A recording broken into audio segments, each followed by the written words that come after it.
Hello everyone, this is Nikita Sharma. RPSC grade first के paper two English की preparation strategy की बात करते हैं।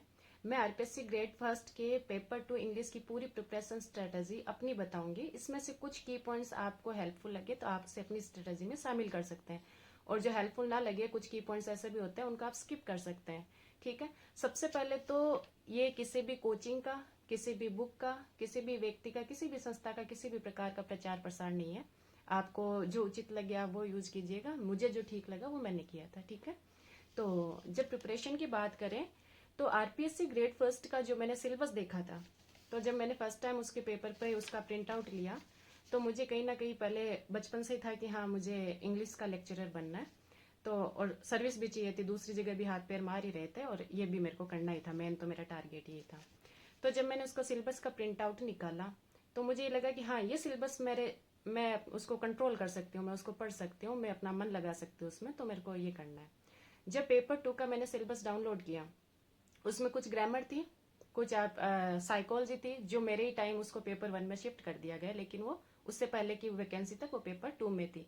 अब 1 में है तो भी वन भी हमें देना है, हमें पढ़ना तो 1 में भी पड़ेगा, पेपर पढ़ना 2 में भी पड़ेगा। तो हुआ ये कि कुछ बुक सेलेक्ट करते हैं हम, सबसे पहले कुछ कोचिंग सेलेक्ट करते हैं। तो जब बात पढ़ने की आई कि पढ़ना कहाँ से, कंटेंट कहाँ से लेना है, तो मेरे टाइम उस टाइम मन में से हवा सा जागा था कि नहीं, बाहर जाके कोचिंग करना है, वही बस सक्सेस वही दिला सकता है। और अपन अभी तक बाहर जाके कोचिंग नहीं की है, शायद इसीलिए अपन कहीं ना कहीं पिछड़ रहे होंगे। और टू बी वेरी ऑनेस्ट, मैंने कुछ कोचिंग्स निकाले कि हाँ राजस्थान में ये कोचिंग्स फेमस है, जैसे जी हेल्प सूरतगढ़ थी, जीत कोचिंग सीकर थी, और विश्वास क्लासेस जयपुर थी। ये 3 कोचिंग थी। मेरे होम टाउन में ऐसी कोई कोचिंग नहीं चल रही है, अभी भी नहीं चल रही है, उस टाइम भी नहीं थी। तो मुझे ये था कि एक ना एक कोचिंग सेलेक्ट करनी है। सबकी अपनी प्रेफरेंस है। मैंने ऐसा नहीं है कि मेरे को कोई व्यक्ति ज्यादा अच्छा लग रहा था या कुछ ऐसा था तो मैंने कोई कोचिंग को चूज कर लिया। मैंने डिस्टेंस देखा। सूरतगढ़ मेरे घर से बहुत ज्यादा दूर था, जयपुर भी मेरे घर से सीकर की जीत कोचिंग के कंपैरिजन में ज्यादा था। तो मेरे होम टाउन से 75 टू 80 किलोमीटर की डिस्टेंस पे थी जीत कोचिंग सीकर। सीकर में कुछ रिलेटिव्स भी थे, ये था वो था, तो मेरे को थोड़ा कंफर्टेबल लगा कि सीकर को चूज करते हैं। आप अगर चूरू साइड के हो तो जी हेल्प सूरतगढ़ को चूज कर रहे होंगे, आप जयपुर साइड के हो तो किसी अन्य कोचिंग को चूज कर रहे होंगे। मैंने 3 ही कोचिंग देखी थी और मेरे को जीत कोचिंग सीकर चूज करनी थी। फिर घर में थोड़ा डिस्कशन हुआ, थोड़ा जिद किया, थोड़ी बहस की। मैंने कहा मुझे जानना है, मुझे कोचिंग। मेरे को 11 सितंबर 2023 को मैंने कोचिंग में एडमिशन लिया ऑफलाइन स्टूडेंट के तौर पर। ठीक है। 2023 था, हाँ 2023 था। मैंने 11 सितंबर 2023 को वहां पर एडमिशन लिया। मैंने इंग्लिश को सब्जेक्ट को तो मैं जीती थी एकदम कि हाँ मुझे ऐसे ऐसे पढ़ना है। उसमें जब शुरुआत की पढ़ाई की तो मैंने ये देखा कि जो ग्रामर का पोर्शन था मैं ऑलरेडी उससे थोड़ा नॉन थी। हाँ, ग्रेड सेकंड का जो आरपीएससी ग्रेड सेकंड का जो इंग्लिश का ग्रामर का सिलेबस है वो थोड़ा लेंथी है, मेरे को उस लेवल का नहीं आता था। लेकिन ग्रेड फर्स्ट का जो ग्रामर का सिलेबस था, मैं पहले कुछ स्टूडेंट्स को ट्यूशंस देती थी, कोचिंग देती थी, तो मैं ग्रामर से थोड़ी वाकिफ थी। हाँ, थोड़ा शार्प करना था लेकिन ग्रामर मेरे चपेट में आ रहा था। अब रहा उसमें 4 पार्ट थे, तो एक तो हो गया सीनियर सेकेंडरी लेवल, तो ये मेरे को लगा मैं कर लूंगी। फिर रहा ग्रेजुएशन लेवल जिसमें पूरा का पूरा था लिटरेचर। उसके बाद में था पोस्ट ग्रेजुएशन लेवल, उसमें भी था लिटरेचर। और उसके बाद में जो 4th पॉइंट था जिसमें से जो अपना था ये क्या बोलते हैं इसको, पिडागोजी एंड ऑल, ये तो फर्स्ट पेपर में शिफ्ट हो गई थी, चाइल्ड डेवलपमेंट एंड पिडागोजी। और आईसीटी था वो पेपर 2 में ही था। ठीक है। तो मैंने कहा कि भाई चलो चाइल्ड डेवलपमेंट पिडागोजी तो कर लेंगे, लेकिन आईसीटी भी नहीं है। सो फाइनली मैंने लिटरेचर के लिए कोचिंग चूज की। अब उसमें ऐसा था कि कोई भी, मैंने कुछ ऐसी बुक्स भी ली है, मैंने ऐसा कोई क्रैश कोर्स भी लिया है कि हाँ ले तो लिया लेकिन बाद में वो बेनिफिशियल नहीं लगा। तो मैंने ऐसा नहीं किया कि पैसे दिए हैं तो उसको वसूल करने के लिए मैं उसके पीछे पड़ जाऊं। जैसे घर में नहीं होता, चाय एक्स्ट्रा बन जाती है, कोई गेस्ट आया, 4 गेस्ट आए, एक ने मना कर दिया भाई हम तो चाय पीते ही नहीं है, तो हमने अपने हिस्से की तो पी, ये चौथी वाली चाय खराब नहीं हो जाए, चलो ये भी पी लेते हैं। अरे भाई वो भी तो अति करिए, वो भी मतलब हमारा शरीर खराब करो लेकिन चाय का नुकसान ना होना चाहिए। ये मैंने नहीं देखा। तो मैंने ये देखा, मैंने कोचिंग की ऑफलाइन फीस सबमिट की थी। 3-3.5 महीने में मेरा जो वो जोश था वो मैं फिजिकली वहां पे अच्छे से मैनेज नहीं कर पाई, एडजस्ट नहीं कर पाई। मेरा बीमार रहना, वहां का खाना मुझे सूट नहीं होना, प्लस मुझे ऐसे लगा था कि सिटीज में जाके वहां पर मुझे कुछ अच्छे ऐसे कलीग्स मिलेंगे कि हाँ उनको देख के मैं खुद को अपग्रेड करूंगी, पर ऐसा हुआ नहीं। तो मेरा मन नहीं लगना, एक होम सिकनेस फील होना कि घर जाना है ये वो, और खाना सूट नहीं होना। इस तरह के बहुत सारे पर्सनल इश्यूज मुझे कुछ ऐसे हुए कि मैं हर 15-20 दिन से थोड़ा घर आने लगी। मैं 2 दिन 3 दिन यहाँ से रिकवर होती, जैसे ही मैं वापस सीकर जाती मैं फिर से बीमार हो जाती, नहीं पार पड़ेगी। 3-3.5 महीने हुए कि मम्मी ने बोला कि आप आ जाओ घर पे। अब मैंने कहा यार अब चले गए तो वापस भेजना मुश्किल है। मैंने ऐसा सेट किया कि कोई फ्रेंड के बिस्तर वगैरह छोड़ देते हैं तो कम से कम वापस आने का एक वापस प्लान तो रह जाए, पर ऐसा हुआ नहीं। मैंने कुछ फ्रेंड से भी बात की कि मैं तुम्हारे साथ रूम में एडजस्ट हो सकूँ तो शायद खाना बना के खा लेंगे ऐसा कुछ, लेकिन मोस्टली फ्रेंड्स मैरिड थी, उनके हस्बैंड साथ रहना ये होना, तो इस तरह का कोई रूम, और अकेली मेरे को होम सिकनेस बहुत ज़्यादा फील हो रही थी। मैं आ गई अपने घर। मैं बहुत ज़्यादा बीमार थी, कुछ मेडिकल इश्यूज थे, वो अपन कोई अदर वीडियोज़ में कंसल्ट करेंगे। तो उसमें ये हुआ कि पहले मैंने खुद को रिकवर किया, मैंने अपना इलाज करवाया, मैंने अपना ऑपरेशन करवाया। ऑपरेशन के 14-15 दिन तक, मई का महीना था, 14-15 दिन तक मैं रिकवर हुई। 15वें दिन मेरे को ऐसे हो गया मेरे को लाइब्रेरी जाना है, और 1 जून को मैंने लाइब्रेरी ज्वाइन किया। सबसे पहले लाइब्रेरी ज्वाइन करने के बाद मैंने ये देखा कि मैंने कौन कौन से फॉर्म अप्लाई किए हैं। मैं तो मेरा सीईटी क्लियर था। मैंने एलडीसी जिसे जूनियर असिस्टेंट कहते हैं, एक ये फॉर्म अप्लाई किया हुआ था। दूसरा आरपीएससी ग्रेड फर्स्ट का फॉर्म अप्लाई होने वाला था, वो किया नहीं, वो तो मेरा मेन टारगेट था।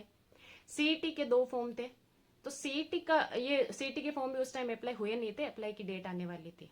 हाँ अच्छा, और एलडीसी का मेरा अप्लाई किया हुआ था। तो मेरे पास 11 अगस्त 2024 को मेरा होना था एलडीसी का पेपर, जूनियर असिस्टेंट का पेपर। तो मेरे पास था जून, जुलाई और 10 दिन थे मेरे जूनियर असिस्टेंट के। मैंने आरपीएससी ग्रेड फर्स्ट और एलडीसी में कॉमन सिलेबस देखा कि कॉमन क्या है, और मैंने जूनियर असिस्टेंट के एग्जाम को एक मॉक टेस्ट की तरह लिया कि मेरे को ये मॉक टेस्ट देख के आना है, और ये मेरे आरपीएससी ग्रेड फर्स्ट में जो मैं परफॉर्म करूंगी एग्जाम में उसको मेरे इम्प्रूव करेगा। मैंने ये देखा कि जूनियर असिस्टेंट के पेपर 2 में 75 क्वेश्चन इंग्लिश के आएंगे, 75 क्वेश्चन हिंदी के आएंगे।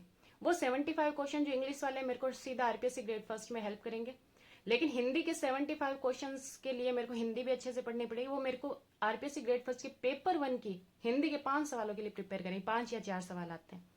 मैंने उसको अच्छे से पढ़ा। मैंने पेपर 1 में जो जियोग्राफी, जो करंट अफेयर्स, जो आपकी साइंस थी, जो आपकी मैथमेटिक्स थी, उनको कॉमन को मैंने अच्छे से प्रिपेयर किया, और मैंने जूनियर असिस्टेंट का पेपर दिया। और ये मेरे ऑपरेशन के मैंने 2 महीने और 10 दिन किया। इस दौरान मैंने पूरा ध्यान पढ़ने पे दिया।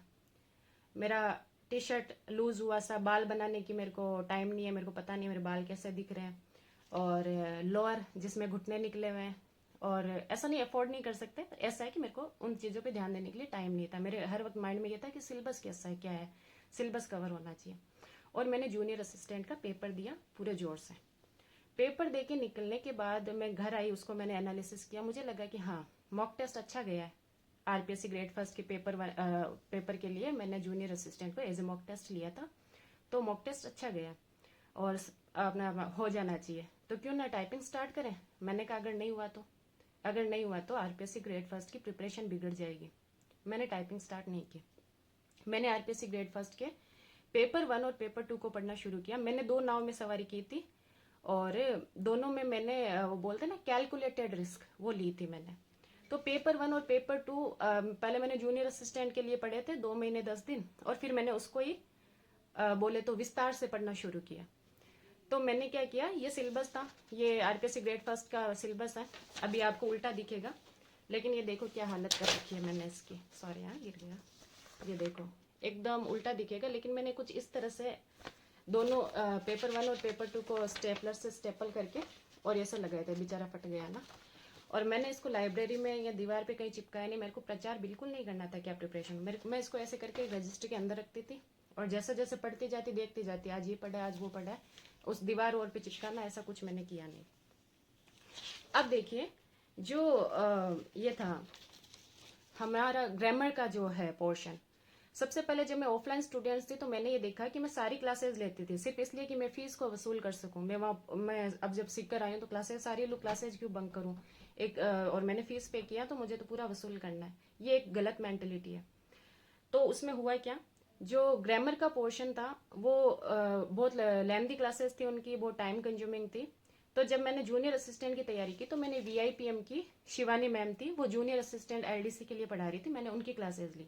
और एलडीसी का एग्जाम होने के बाद भी मैंने एलडीसी की ही क्लासेस ली, उनकी वीडियो की क्लासेस थी, उनकी पटवार की क्लासेस थी। इनका मैंने कोई कोर्स नहीं लिया, कोई बुक्स नहीं ली, मैंने सिर्फ यूट्यूब से ये किया था। इंग्लिश आरपीएससी ग्रेड फर्स्ट की पेपर 2 की ग्रामर के लिए मैंने वीआईपीएम की शिवानी मैम को फॉलो किया था। ठीक है, अब उसी ग्रामर के पोर्शन, और मेरी पहले से ग्रामर अच्छी थी, मैं आपको बता रही हूँ, मैंने बच्चों को ट्यूशंस दी थी, कोचिंग दी थी, तो मैं ग्रामर का पोर्शन मेरा ठीक था। प्रेसी राइटिंग पहली बार मैंने पढ़ा था, ना मैंने स्कूल में पढ़ा, ना मैंने वीआईपीएम की कोचिंग में पढ़ा, ये मैंने प्रॉपर जीत सर से। और फिर मैं, हाँ, ऑनलाइन स्टूडेंट में कन्वर्ट हो गई। मैं 3 से 3.5 महीने ही ऑफलाइन स्टूडेंट थी, फिर मेरी बीमारी के चलते मैं अपने होम टाउन आई थी, और फिर मेरा ऑनलाइन ही मैं उनकी स्टूडेंट रही थी। ठीक है, तो प्रेसी राइटिंग मैंने पूरा रैन एंड मार्टिन और जीत कोचिंग सिक्कर से, जीत सर से ही पढ़ा था। लेटर राइटिंग भी मैंने सर से पढ़ा, इसके अलावा शिवानी मैम और अदर यूट्यूब सोर्सेस से भी पढ़ा। रिपोर्ट राइटिंग भी मैंने अदर यूट्यूब सोर्स और सर से पढ़ा था, 2-2 पेजेस की चीजें थी। अब आती है ग्रेजुएशन लेवल। इसमें है पोइट्री, 2 ड्रामा थे, 2 प्रोज थे, 2 फिक्शन थे, और ये कुछ लिटरेरी फॉर्म्स थी, और फिगर ऑफ स्पीच था। तो कुछ पॉइंट्स जब चल रही थी 3-3.5 महीने मैं सीकर थी, तो मैं ऑफलाइन स्टूडेंट थी। मैं क्लास में पूरी तरह से इन्वॉल्व रहती थी। कोई भी बात आई, क्रॉस क्वेश्चन करना, कुछ नहीं। कई बार मैं अच्छे जवाब देती थी, तो कई बार मेरे को समझ नहीं आते थे, मैं बेहुदा जवाब भी देती थी, मजाक की पात्र भी बनती थी। लेकिन इन चीज को कभी पर्सनली नहीं लिया। हर अगले दिन, दूसरे दिन मैं वापस उस चीज को भूल जाती, और मैं एकदम आगे 2 सीट पे ऐसे बैठा करती थी, और कुछ नेक्स्ट फर्स्ट रो में या सेकंड रो में मैं बैठा करती थी। तो मैं प्रॉपर इन्वॉल्व होती थी, मैं लिटरेचर को पूरा जीतती थी। ठीक है, तो ये कुछ दो ऐसे वहां पर हो गए थे, और कुछ पॉइंट्स वहां पर हो गई थी, इतनी चीज वहां पर होगी। बाकी मैं ऑनलाइन स्टूडेंट के तौर पर मैंने अपनी लाइब्रेरी से ली थी, अपने होम टाउन से क्लासेस ली थी। फिर मैं एक पर्सनल उस क्लास में इन्वॉल्व नहीं हो पाई, लेकिन मैं ऑफलाइन में बेनिफिट ये हुआ कि मैंने जीत कोचिंग से सिर्फ लिटरेचर पढ़ा, मैंने लिटरेरी टर्म्स पढ़ी, मैंने लिटरेरी फॉर्म्स पढ़ी, पोस्ट ग्रेजुएशन लेवल की जो लिटरेचर था वो पढ़ा, मैंने आईसीटी पूरी उनकी पढ़ी, मैंने फनेटिक्स उनके पढ़े। इसके अलावा और कोई पोर्शन मैंने जीत कोचिंग सीकर से नहीं पढ़ा। मैंने जो फर्स्ट पेपर में शिफ्ट हो गया था, चाइल्ड डेवलपमेंट पिडागोजी, वो ग्रेड 2 और ग्रेड 1 को साथ में पढ़ाते थे, हिंदी मीडियम में थे। मैं हिंदी मीडियम में कंफर्टेबल नहीं थी। मैंने लेट्स लर्न की हिमांशु सिंह जो सीटेट के लिए पढ़ाती है, मैंने उनको फॉलो किया। इसके साथ ही RPSC GK with Ajay Chaudhary, इनके कुछ पुराने वीडियोस थे, तो मैंने चाइल्ड डेवलपमेंट पिडागोजी उनके भी कुछ वीडियोस देखे थे। बाकी लेट्स लर्न शिवानी मैम पे, शिवानी नहीं, हिमांशु सिंह पे मेरा फोकस था, मैंने वहां से किया था। ग्रामर मैंने पूरा वीआईपीएम से किया। और graduation level, post graduation level का जितना भी लिटरेचर है, मैंने उसके जीत सर के अलावा कहीं से नहीं पढ़ा। मैंने उनके प्रिंट आउट्स मैं निकलवाती थी, फोन पे आ जाते थे, मैं ऑनलाइन स्टूडेंट थी, तो फिर मैं उनके प्रिंट आउट्स निकलवाती, उनको मैंने स्पाइरल बुकलेट में धीरे धीरे करती, और मैं उनको पढ़ती थी। और मैं लिटरेचर को बहुत अच्छे से जीतती थी, मैं ग्रामर को जीतती थी। मैं फनेटिक्स मेरे को थोड़ा स्टार्टिंग में टफ लगे, लेकिन ऐसे का नहीं, छोड़ना नहीं है, छोड़ना नहीं है, ऐसे करके। अब मैंने 11 अगस्त को एलडीसी का पेपर दिया था। अगस्त बीत गया, सितंबर बीत गया, अक्टूबर बीत गया, 25 नवंबर को जूनियर असिस्टेंट का रिजल्ट आता है और मेरा पेपर क्लियर हो जाता है। अब बात आती है टाइपिंग की। अब मुझे ऐसे लगा कि अब क्या करेंगे, अब तो मतलब ये चीज भी नहीं छोड़ सकते। और आरपीएससी ग्रेड फर्स्ट का अभी एग्जाम डेट आई नहीं थी, और फॉर्म अप्लाई हो रहे थे उन दिनों। अब मैंने 25, 26, 27 नवंबर तक तो थोड़ी डिस्टर्ब रही। मैंने 1 दिसंबर से 20 जनवरी, ठीक है, कितने दिन हो गए, 50 दिन हो गए, मैंने 50 दिन अपनी सिटिंग बढ़ाई है टाइपिंग के लिए। मैंने फिर कोई बुक्स नहीं खोली, मैंने 50 दिन टाइपिंग की। मैंने पहले 8 घंटे, मतलब 4-5 घंटे, फिर 6 घंटे, 8 घंटे, और 12-12 घंटे तक मैंने टाइपिंग किया। मेरे मसल्स में पेन हो गया था। और टाइपिंग के जस्ट 5 दिन पहले मैं कुछ गिर गई थी, वो मेरी मिस्टेक थी, वो एक अलग वीडियो में करेंगे डिस्कस, मेरी बेवकूफ़ी थी वो। तो मुझे इन 2 फिंगर्स पे चोट भी आई थी, और मैं थोड़ा पैनिक हो गई थी कि अब टाइपिंग का लास्ट टाइम है, अब कैसे करेंगे।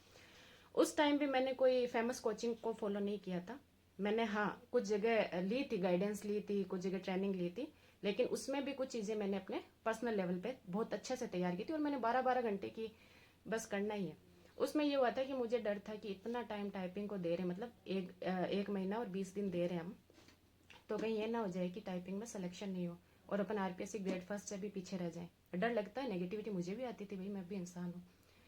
तो मैंने डिस्कस किया, मैंने कहा कि डर लग रहा है। तो बोला कि सोच लो, जिसको ज़्यादा ज़रूरत है उसको, वो भी रील्स वायरल हुई थी ना, सोचो तुम्हारे हिस्से का खो गया तो किसी के हिस्से को मिल गया होगा। तो कहा जिसको ज़्यादा नीड है बस उसको मिल जाएगा। मैंने सोचा मेरे से ज़्यादा किसको नीड है, मेरे को ही है, पोस्ट तो मेरी है। फिर मैंने कहा नहीं, नीड मेरी है, मेरे को ही मिलेगी। मैंने बहुत अच्छे से किया। और जब टाइपिंग हुई, 20 जनवरी को मेरी टाइपिंग थी, सर्दी का टाइम था, सुबह सुबह मैंने अपने हाथों को गर्म रखा, अच्छे से मैंने टाइपिंग किया। लोअर टी शर्ट पहने रहना, कोई लुक्स का किसी का कुछ ख्याल नहीं, बस टाइपिंग पे फोकस था। मैंने जब टाइपिंग देख के निकली, टाइपिंग इतना स्पीड से हुआ, मुझे लगा अपन तो पता नहीं पासिंग मार्क्स भी ला पाएंगे या नहीं ला पाएंगे।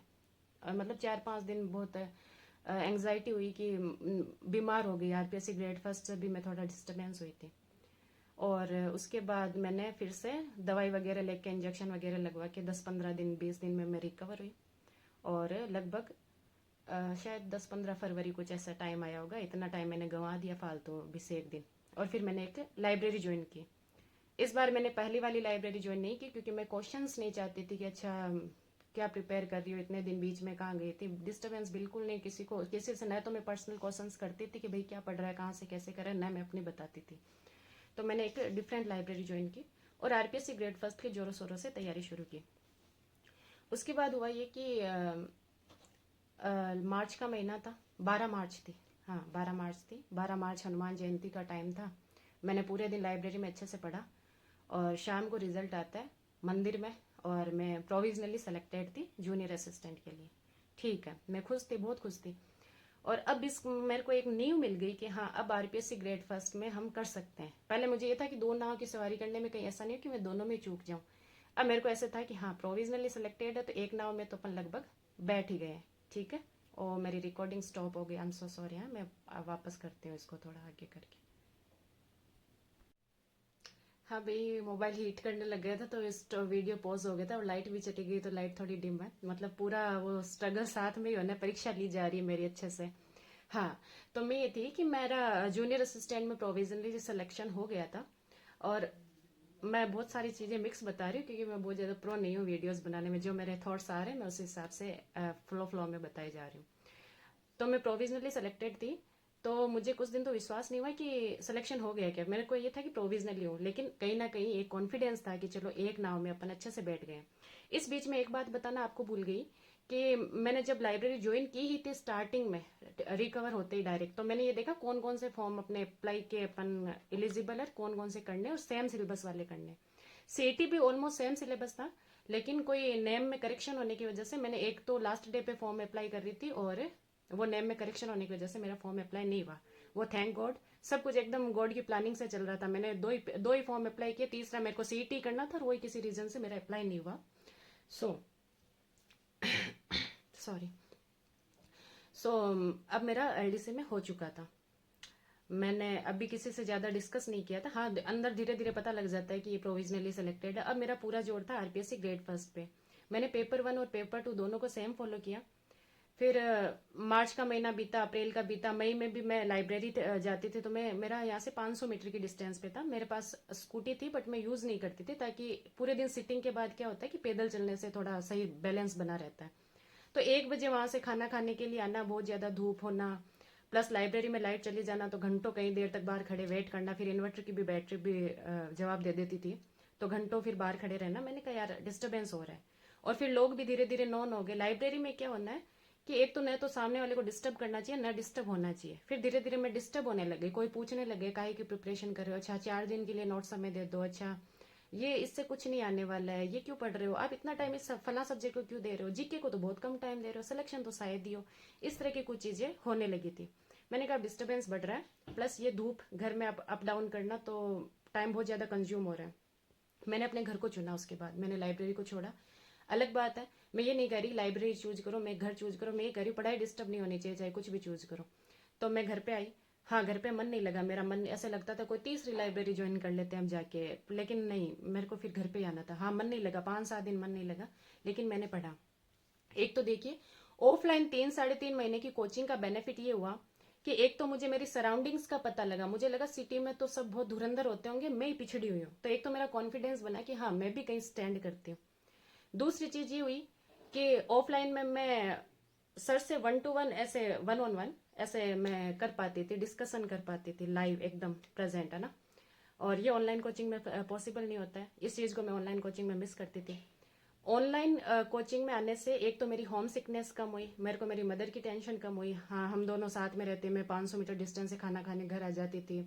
बीच में भी थोड़ा बहुत ऐसा रहता है कि चलो घर जाएंगे चाय पानी पी के आएंगे, तो भी मैं घर आ जाती थी, कोई थड़ी पे बैठ के ऐसा वैसा नहीं करती थी।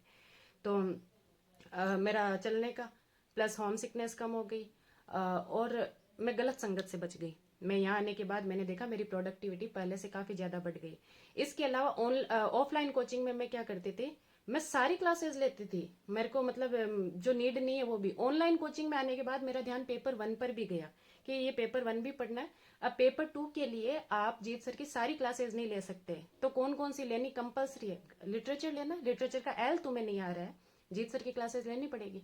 मैंने उनकी क्लासेस ली, बहुत ज्यादा 2 की स्पीड पे नहीं ली, मैंने 1.5 पे 1.5 1.75 पे ली कि भाई कम से कम वो माइंड में सेट तो। उनका पढ़ाने का तरीका ठीक था। मैंने लिटरेचर का एल से लेके ई तक का पूरा मैंने उन्हीं से पढ़ा है। फिर मैंने उनकी आईसीटी की क्लासेस भी ली। इसके बाद मई के महीने में, अब जून जून का था, 23 जून का एग्जाम था, 20-22 दिन अब घर पे थे। घर पे ये था, आप चेयर पे बैठ जाओ, लेट के बैठ जाओ, मैं उकड़ू होके बैठती, मैं चलते हुए पढ़ती। मैंने हर तरह से पढ़ने की ट्राई की। ऑफलाइन पढ़ लो, ऑफलाइन नहीं तो ऑनलाइन ईयरबड्स लगा लो, ईयरबड्स से कान दर्द करने लग जाते थे, आंखें दुखने लग जाती थी, फिर मेरा ऐसे पूरा फोकस था। और प्लस घर का पर्सनल वॉशरूम, घर का खाना, बार बार वो 500 मीटर की डिस्टेंस मेरे को अब तैयार नहीं करनी, अब मैं खाना अपने टेबल पे लाके खा सकती हूँ, सब कुछ पहले से ज़्यादा सूटेबल था। धीरे धीरे मन भी लग गया। और अब जब एग्जाम जस्ट पास में था तो मैंने रिवीजन पे बहुत ज़्यादा फोकस किया। मेरी कुछ चीज़ें छूटी हुई भी थी, कुछ एक आध नॉवल था जो मैंने लास्ट टाइम में जीत सर से पढ़ा था, उसमें मेरे क्वेश्चंस भी फिर मैंने रॉन्ग किए, लास्ट टाइम में पढ़ा तो मैं अच्छे से रिवाइज नहीं कर पाई। तो ऑनलाइन कोचिंग में मैं फालतू के कंटेंट से बची। मैंने सिर्फ, आप किसी भी कोचिंग से ये नहीं कि सब कुछ पढ़े, कुछ पर्सनलाइज चीजें पढ़े कि हाँ ये मेरे को इन व्यक्ति से ही पढ़नी है, इनके अलावा नहीं चलेगा। और तो मैंने फिर उसके बाद, एक यूट्यूबर थे पवन गोदारा जो जी हेल्प सूरतगढ़ से पढ़े हैं और अभी वो लेक्चरर हैं, तो उनकी यूट्यूब पर इसकी थी, क्या बोलते हैं, ऑब्जेक्टिव क्वेश्चंस की सीरीज थी। हालांकि ऑब्जेक्टिव क्वेश्चंस जीत सर ने कराए थे, लेकिन वो मेरे पास ऑफलाइन फॉर्मेट में थे, और तो मेरे को ऑनलाइन क्लासेस की ज्यादा आदत थी, तो मैंने उन सर की ऑनलाइन क्लासेस सुनी थी, पवन गोदारा जी की। उसने भी मेरे को हेल्प किया, एक या दो क्वेश्चन से उन्होंने भी मेरे को हेल्प किया। बाकी सेम क्वेश्चन जीत सर की क्लासेस में भी थे और उनकी क्लासेस में भी थे, तो मैंने उनको भी फॉलो किया था। अब एग्जाम का टाइम आता है। एग्जाम में आजकल मैंने लाइब्रेरी में भी और घर में भी, मैंने 4-4.5 घंटे पहले मैं उठती नहीं थी, भले कितना ही पेन हो। हाँ, मेरे को बैक पेन, कुछ इस तरह की मेडिकल इश्यूज भी होने लग गए थे, और है अब जाके कुछ जाके ठीक हो रहे हैं।